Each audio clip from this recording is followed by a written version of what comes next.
Abri os meus lábios ao Senhor e a minha boca anunciará o vosso louvor. Olá, minha irmã, meu irmão, louvado seja nosso Deus. Estamos iniciando um programa e finalizando a semana de programa. Que coisa boa, que bom estarmos aqui juntos. Fomos perseverantes toda semana e continuamos semana que vem. É fundamental você sempre ter essa consciência da perseverança. É perseverando que se alcança as graças de Deus e que se agrada a Deus também. Vamos iniciar então o nosso programa em nome do Pai, do Filho e do Espírito Santo. Amém.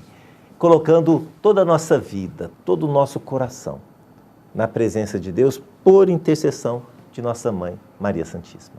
Ave Maria, cheia de graça, o Senhor é convosco. Bendita sois vós entre as mulheres e bendito é o fruto do vosso ventre, Jesus. Santa Maria, Mãe de Deus, rogai por nós, pecadores, agora e na hora de nossa morte. Amém. Vamos agora fazer o nosso ato de contrição, nos colocar diante de Deus, nos abrir completamente para que Ele possa agir profundamente no nosso coração e através de nós. Rezemos. Senhor Jesus Cristo, cujo nascimento segundo a carne foi anunciado pelos antigos profetas, dai novo vigor às virtudes que fizestes nascer em nossos corações, e a nós, que anunciamos ao mundo vossa redenção, concedei-nos a salvação e a paz. Amém.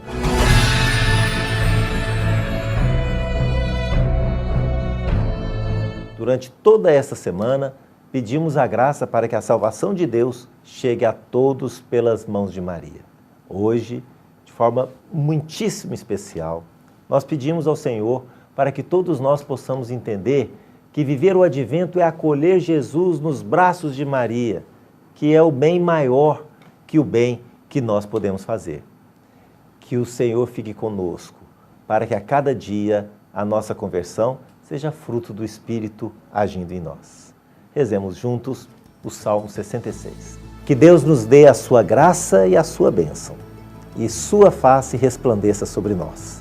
Que na terra se conheça o seu caminho e a sua salvação entre os povos. Senhor, dai-nos a graça da vossa palavra, nos encontrar sempre atentos e disponíveis para testemunhar diante de muitos irmãos.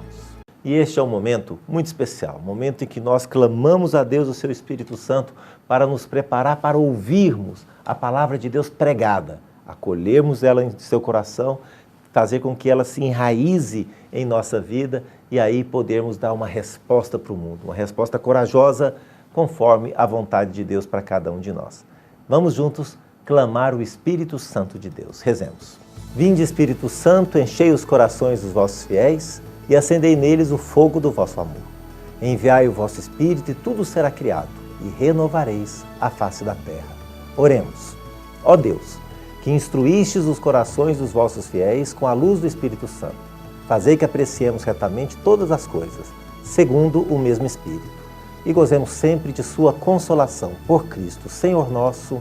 Amém. Boa noite, Francisco Júnior. Boa noite, queridos e queridas telespectadores. Nesta noite, mais um texto do Evangelho segundo São Mateus. Mateus foi um evangelista que escreveu aos judeus que estavam se convertendo ao cristianismo. Cada um dos evangelistas escreveu para um público diferente. Enquanto Lucas escreveu para os gentios, aos pagãos, Mateus escreveu para os judeus que queriam ouvir a palavra de Jesus e se converter naquele momento. Ouçamos mais um belo texto da narração desse grande evangelista. No capítulo 7, versículos 21 ao 27. Nem todo aquele que me diz Senhor, Senhor, entrará no reino dos céus, mas só aquele que põe em prática a vontade de meu Pai que está nos céus. Naquele dia muitos vão me dizer, Senhor, Senhor, não foi em teu nome que profetizamos? Não foi em teu nome que expulsamos demônios? E não foi em teu nome que fizemos muitos milagres? Então eu lhes declarei, jamais vos conheci. Afastai-vos de mim, vós que praticais a iniquidade. Portanto, quem ouve estas minhas palavras e as põe em prática, é como um homem sensato que construiu sua casa sobre a rocha. Caiu a chuva, vieram as enchentes, e os ventos deram contra a casa, mas a casa não desabou porque estava edificada sobre a rocha. Por outro lado, quem ouve essas minhas palavras e não as põe em prática é como o homem sem juízo que construiu sua casa sobre a areia. Caiu a chuva, vieram as enchentes, e os ventos sopraram e deram contra a casa, e ela desabou, e grande foi a sua ruína. Palavra da salvação. Queridos irmãos e queridas irmãs, aqui nesta noite, Jesus nos convida a viver a sua palavra. Todo aquele que ouve a palavra dele e aguarda com todo carinho, com todo amor, com certeza este foi edificado, foi construído na rocha que é o próprio Cristo. Guardar a palavra é o primeiro ensinamento que recebemos da nossa mãe antes do nosso nascimento. Quando ainda estávamos no útero materno, nossa mãe se comunicava conosco, nossos pais se comunicavam conosco. Ao nos tocar, era um gesto profundo de verbalizar o seu amor. Mesmo que nós não pudéssemos ouvir ainda no ventre materno o balbuciar de suas bocas, mas pelo menos o gesto deles ao nos tocar falava profundamente do seu amor. E nós entendemos que a palavra é o centro da nossa vida. Aprendemos a meditar a palavra antes do nosso nascimento. E ao nascer, a mãe nos disse: meu querido filho, minha querida filha, nos abraçou e nos beijou e nos deu a sua palavra de carinho, a sua palavra de amor. Viver a palavra é o tom que nós não devemos jamais desafinar em nossa vida.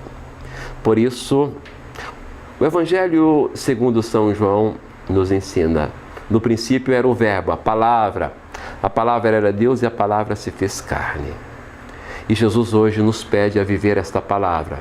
Vivendo a palavra, nós evidentemente vamos edificar um mundo melhor. Nós vamos construir um mundo melhor.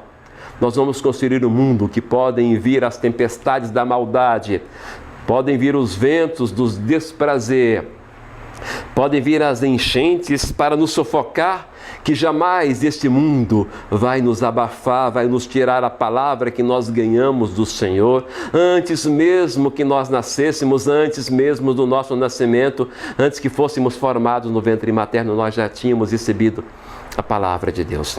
Por isso Nossa Senhora um dia disse: Senhor, faça-se em mim segundo a tua palavra. Porque Maria já vivia a palavra de Jesus. E ela nos ensina hoje a compreender o ensinamento dele, guardar a palavra para edificar um mundo melhor, para construir um mundo melhor.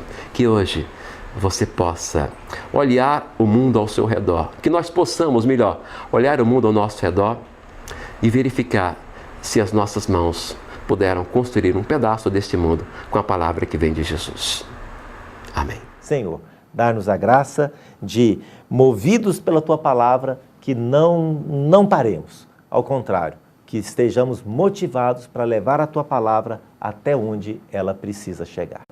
É muito importante que você participe, que você envie para nós a sua curiosidade ou de alguém que você sabe. Mande por e-mail. Entre no nosso site www.comfranciscojr.com.br e participe conosco. Faça uma pergunta, que será respondida no momento edificando sobre a rocha, ou então sugira uma história de fé, dê um testemunho. É fundamental a sua participação. Vamos agora à participação, à pergunta de hoje.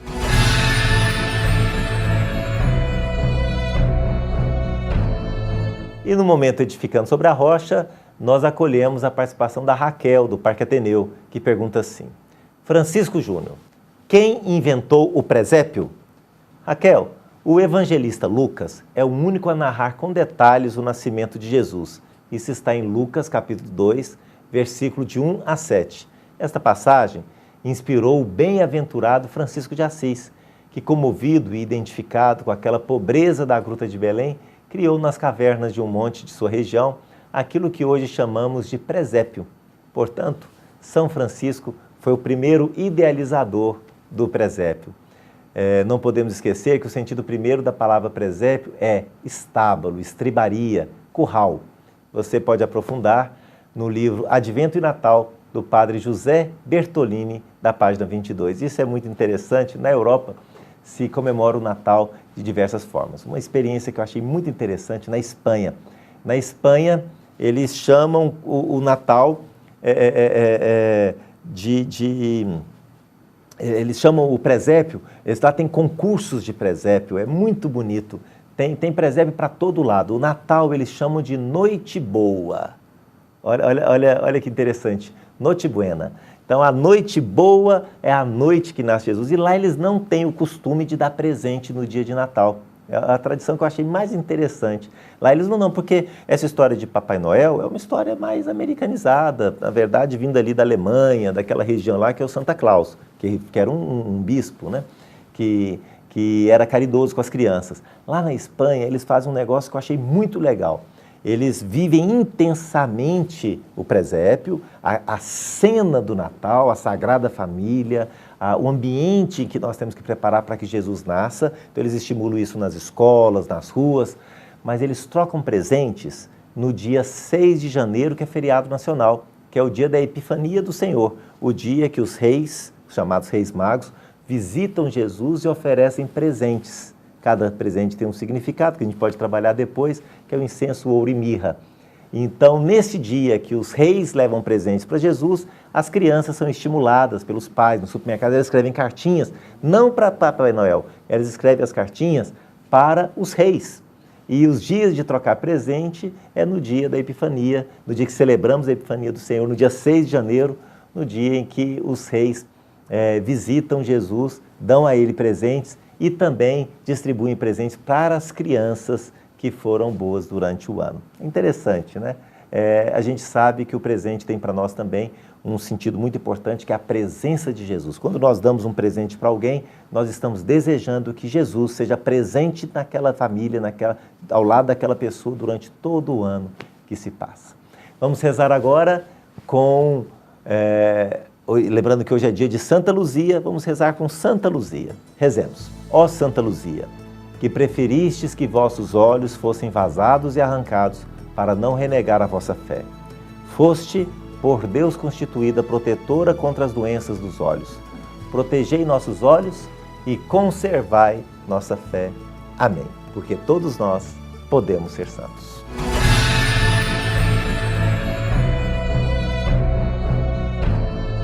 A história de fé de hoje ela é interessante, ela nos conta de um rei que queria um quadro na sala real que refletisse a paz perfeita.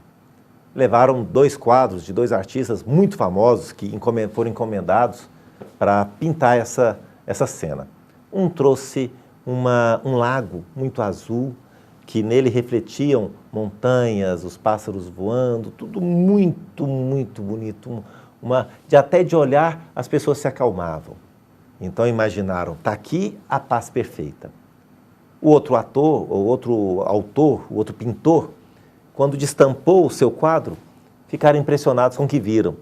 Uma cena avassaladora, um deserto, muito sofrimento, muito barulho, tudo assim, uma região muito estranha, seca, todas essas dificuldades da vida eram representadas no quadro.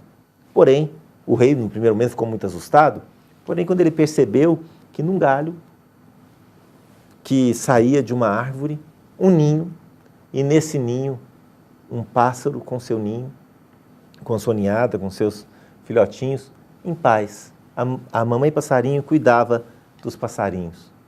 E ele, então, decidiu, este é o quadro que me transmite a paz perfeita. Porque a paz não está em ter tudo à sua volta perfeito, exatamente como você quer. A paz reside em, apesar do barulho e das dificuldades que existem à sua volta, você tem no seu interior, no seu coração, no seu ninho, paz. Você consegue ter paz mesmo quando aquilo que não depende de você não experimenta a mesma paz. Isso nós devemos buscar, paz. Na medida que temos paz em nosso interior, conseguimos transbordar dessa paz para o mundo. E aí criamos uma cadeia de paz. Num mundo tão violento, num mundo com tantas dificuldades, com tanto problema, com tanta traição, precisamos ter paz. A você, muita paz. Que Deus te abençoe. Salvai-nos, Senhor, quando velamos, guardai-nos também quando dormimos. Nossa mente vigie com Cristo, nosso corpo repousa em sua paz. Em nome do Pai, do Filho e do Espírito Santo. Amém.